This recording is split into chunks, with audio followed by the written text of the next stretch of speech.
Another dominant display from Manchester United against Everton, and another semi-final for Ollie. On the whiteboard, I'm going to focus on static Matic and my view of Ollie's squad management. First, let's look at the stats. United were dominant in every area. This Everton side has really struggled to lay a glove on United in the 2 meetings this season, and you have to give United credit for that when you look at some of the results Everton have had this season against good sides. Let's move on to the whiteboard. United started the game really well and built good momentum in the early stages, which was then sucked out to the team by static Matic.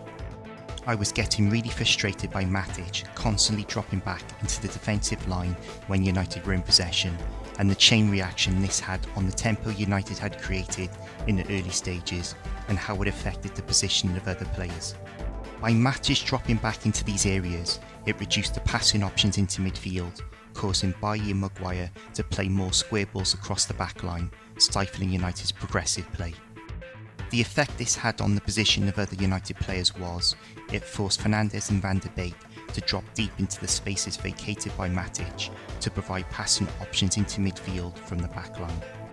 If you're Everton, you would much rather see Fernandes and Van der Beek in the middle third over the final third. Moving on to screenshots of the game, you can see that Bailly is on the ball, and with Matic in the left back position, he is looking at Pogba against 3 Everton players. No entry point into midfield, square ball to Maguire. Maguire now has the same problem Bailly had. With Pogba being screened by 2 Everton players, there's no progressive pass on. If Matic was where he should have been, alongside Pogba, Maguire could have played a pass that would split Everton's forward defensive line, but it's another square ball to Matic. Matic, now on the ball looking to play a pass he should be receiving. Pogba is struggling to create a passing option against Sigurdsson and Calvert-Lewin. From this shot, you can see how little is on behind Pogba. Ball back to Maguire. You can now see Fernandes dropping towards the ball to create passing options in midfield.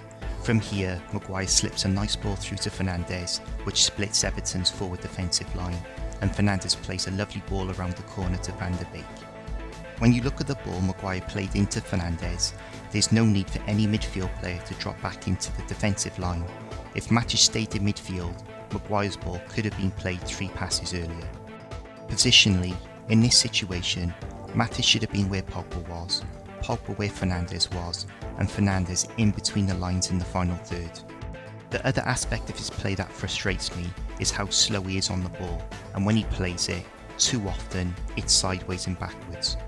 Going to screenshots of the game, Matic is on the ball and has a simple forward pass to Pogba to get United behind Everton's forward defensive line, but he plays a square ball to Bailly. In this situation, Matic has 3 forward passing options, but he plays it backwards to Maguire. You hear people talk about ball players having a picture of the field in their head. In this situation, if Matic has the picture of the field in his head, he would pop the ball off to Telles with Van der Beek free down the line. But he carries the ball forward up to Everton's midfield line, checks and plays the ball back. Compare that to a move without Matic involved to slow the tempo down. With Matic out of the way on the left, Maguire plays the ball into Fernandes. Fernandes lays it off first time to Pogba. Pogba, 1 touch to control and then pass to Greenwood. Greenwood controls and turns in 1 movement and plays the ball out to Tuanzebe. And Tuanzebe, 1 touch to control and the ball down the line back to Greenwood. It's simple 1-2 touch football done in the time it takes Matic to play 1 pass. Moving on to Ollie and his squad management. He made 9 changes from the Leeds game, and for me it was 1 change short. Fernandes should have been rested for this game.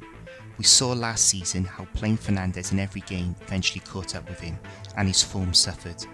It says more about Ollie's decision making and inability to get a performance from his side when Fernandes doesn't play than the players who deputise for Fernandes.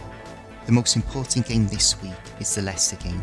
A cup quarter final is big, but if Ollie wins the League Cup but doesn't get top 4, there's a good chance Ollie won't be the United manager next season.